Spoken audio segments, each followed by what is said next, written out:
thank you for lending your time to watch this presentation. Our topic for this time would be the 10 principles of interactive language teaching. Wait! Please don't end the video. You might regret of not seeing the beautiful and handsome faces of the reporters. Let's proceed with the objectives.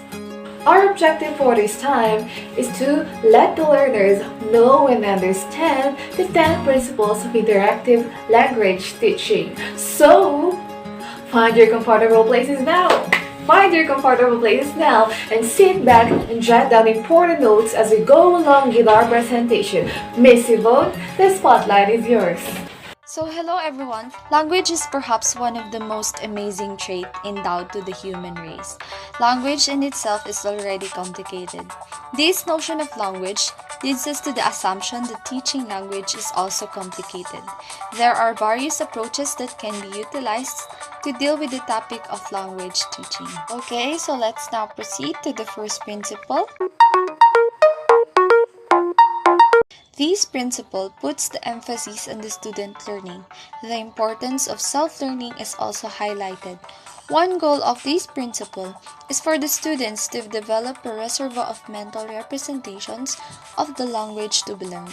It is also assumed that the mental representations make the learner confident with the language, whether in speech and in writing. In learning a language, each learner must develop and consolidate mental representations that are basic to understanding the language, as well as to expressing oneself through it. In teaching a language, we are helping individual learners in the best way we know, to consolidate their control of it so that they become increasingly fluent in using it for the expression of personal meaning. The principle 2 is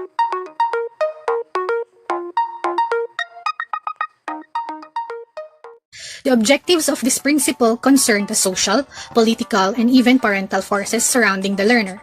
Economics also affect the trends in language teaching. This is very observable as many are learning the English language as a job requirement. Student needs and objectives are not just personal. They are shaped to a considerable degree by societal pressures, political exigencies, and parental expectations influenced by these two. Social forces and community-wide perceptions, whether reflecting reality or merely hopes and fears, exert a largely subconscious influence on what are perceived as individual choices. One such subtle influence is that of perceived career opportunities for the language learner. This changes over time as economies and political alliances shift in emphasis, and this affects demand for particular languages. In all language teaching decisions, the question who are my students proceeds with what. What kind of course or learning materials do they need? And these two determine how, what approach, and which techniques are most appropriate in this situation. Principle number 3. Language learning and teaching are based on normal uses of language with communication of meanings in oral or written form, basic to all strategies and techniques. Now, this principle highlights the quote, "Practice makes perfect." Language learning goes with a rigorous practice that needs to be implemented in your daily life.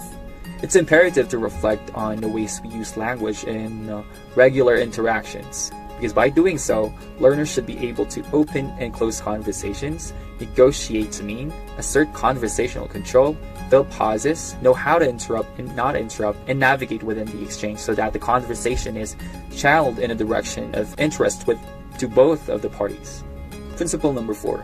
Classroom relations reflect mutual and liking respect, allowing for both teacher personality and student personality in a non-threatening atmosphere of cooperative learning. Now, this principle ensures that both parties benefit from the learning process. Now, both learners and teachers should have an equilibrium that both parties are benefiting and comfortable with each other. Now, this principle is suggesting that a friendly setup would work best for language learners. Not necessarily conventionally friendly, but a professional relationship with respect and cooperation that aims to reach the same goal.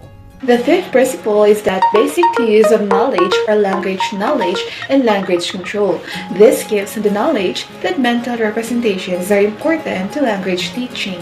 On the other hand, Principle number 6, focus on the development of language control, proceeds to the creativity, which is nurtured by interactivity, participatory activities. Chomsky said, once a learner has a competence in language use, the learner is capable of language control. The seventh principle of principles of language teaching will be every possible medium and modality is used to aid learning. In 1966, Carroll made the point that the more numerous kinds of association that are made to an item, the better our learning and retention.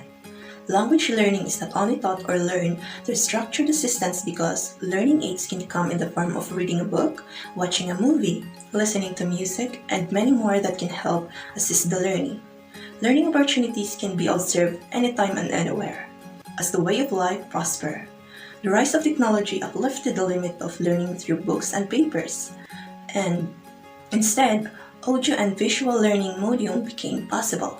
With the learners taking the initiative to further understand a language, they create a well-rounded experience through personally using the language by interacting with a native speaker and trying to live the language. One example is when a person is interested in learning Korean language and is a fan of K-pop and watching K-dramas. She can learn the language through listening to the songs produced by her idols and watching different Korean dramas. She can also download apps in her phone that can help her understand more about the language. She can even surf the net to find more information about Korean culture and the background of the language. As for the eighth principle, testing is an aid to learning. Taking a test to evaluate the learner's level of understanding about a certain language can be quite dreadful for some students because they are afraid of failing. Testing measures the level of skill and knowledge that has been reached. It is a great way for students to demonstrate what they can do with the level of language they possess, while the teacher uses this method to evaluate the learner's performance. Testing is a learning experience that is a part of the lesson, which leads the learners to relearn the language to find out what is misunderstood previously in order to see how the learning progresses. For instance, it is helpful to take a diagnostic test to know what part of the language is in our advantage and disadvantage. The ninth principle is that language learning is penetrating another culture. Students learn to operate harmoniously within it or in contact with it. The main objective of this principle is for students or learners being able to create a positive and good social impact while avoiding social conflicts and misunderstandings. Take note that every group of individual has a different set of languages, and these languages represents their culture. Moving on to the last principle.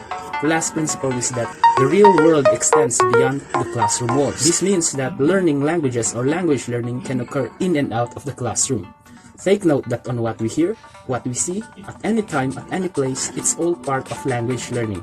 And let us also take note that language learning is easier and more efficient if there is proper application and real-life social interaction. The spotlight is yours. Panaginip lang ba nung ika'y nakilala? Magkahawak ang mga kamay, pati sabay sa lakad ng